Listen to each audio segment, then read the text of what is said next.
आदरणीय साथियों प्रणाम। लोकसभा निर्वाचन 2024 के परिप्रेक्ष्य में इस वीडियो में हम बात कर रहे हैं प्रारूप 14 क के बारे में।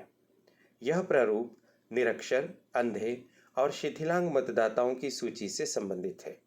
निरक्षर शब्द सुनकर आप चौंक सकते हैं और आपके मन में यह विचार आ सकता है कि क्या आपके मतदान केंद्र पर आने वाले मतदाताओं में से जो मतदाता निरक्षर यानी अशिक्षित हैं, उनकी भी कोई अलग से सूची बनाई जाती है।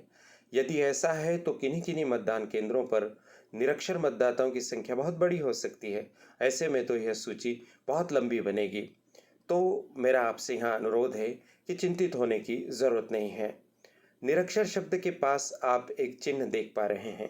इस चिन्ह की व्याख्या इस प्रारूप के पेज नंबर 2 के अंत में की गई है। यह प्रारूप 2 पेज में विस्तारित है। पहला पेज, फिर ये दूसरा पेज, और दूसरे पेज के अंत में आप देखें समान चिन्ह बनाकर लिखा है कि निरक्षर शब्द सभा आबलिक संसदीय निर्वाचन क्षेत्र से निर्वाचन की दशा में लागू नहीं है।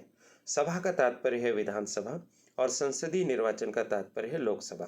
कहने का अर्थ यह है कि अभी जो आप लोकसभा का निर्वाचन कराने जा रहे हैं, वहां आपको निरक्षर मतदाताओं की सूची नहीं बनानी है। तो जब आप इस सूची पर काम करें तो निरक्षर शब्द को काट दीजिए। साथियों, इस सूची में सबसे पहले शीर्ष पर आप अपने मतदान केंद्र की सुविन्नक मोहर लगा दीजिए।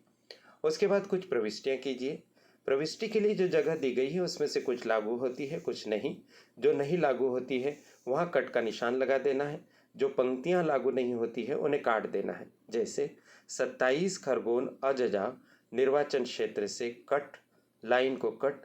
लोकसभा के लिए निर्वाचन 190 बड़वानी अजजा विधानसभा निर्वाचन क्षेत्र में मतदान का केंद्र संख्यांक और नाम 05 अबस, स्थान का नाम अबस।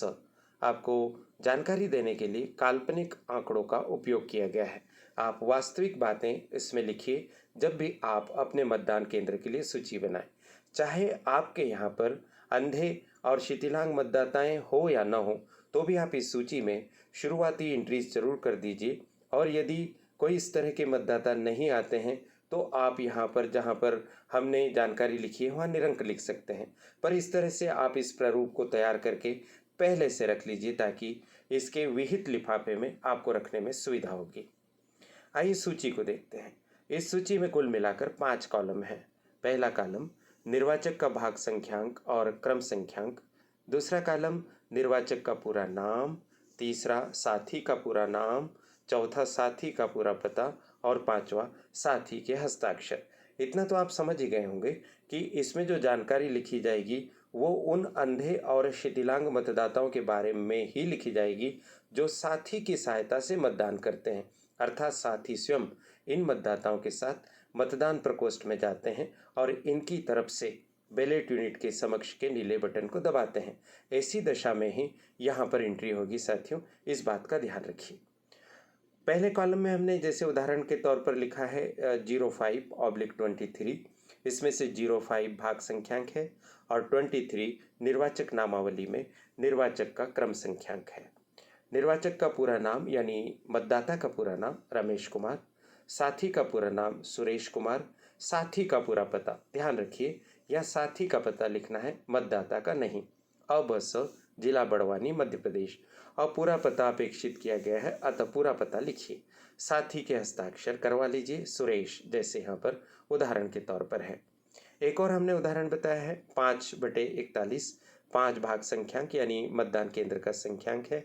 आपको पता ही है भाग संख्यांक और मतदान केंद्र का क्रमांक एक जैसा होता है। निर्वाचक का पूरा नाम विजय कुमार, साथी का पूरा नाम दिनेश कुमार। साथी का पूरा पता देखिए, हमने कोशिश की है ज़्यादा विस्तार से पता लिखने की। पुराना मोहल्ला, अबस, जिला बड़वानी, मध्य प्रदेश। और दिनेश कुमार के हस्ताक्षर काल्पनिक बनाए गए हैं आपको समझाने के लिए। इस तरह से जितने भी शिथिलांग मतदाता हैं, अंधे मतदाता हैं यानी दृष्टिबाधित हमारे आदरणीय मतदाता साथी हैं, वो मतदान करने के लिए आते रहें। आप इस तरह से एंट्रीज करते रहिए, जितने मतदाता आ जाएं उतनी। और फिर उसके पश्चात जब मतदान समाप्त हो तो यहाँ पर 13 मई 2024 जो भी मतदान की तारीख हो उसे लिखिए, पीठासीन अधिकारी के हस्ताक्षर करवाइए और नाम भी यहाँ पर लिख दीजिए। ये उदाहरण के स्वरूप जानकारी है साथियों। आशा है इस वीडियो से आपको उपयोगी सूचनाएं प्राप्त हुई होंगी और आपका कार्य ज़्यादा आसान हुआ होगा। मुझे यह बात कहने का अवसर देने के लिए चैनल की संचालिका प्रीति गुलवाने जी के प्रति आभार, इस अपेक्षा के साथ कि आप कमेंट बॉक्स में बताएंगे वीडियो कैसा लगा, जानकारी कितनी उपयोगी है, भारत के किस राज्य से, किस निर्वाचन क्षेत्र से आप इस वीडियो को देख रहे हैं। आप सभी को प्रणाम, नमस्कार।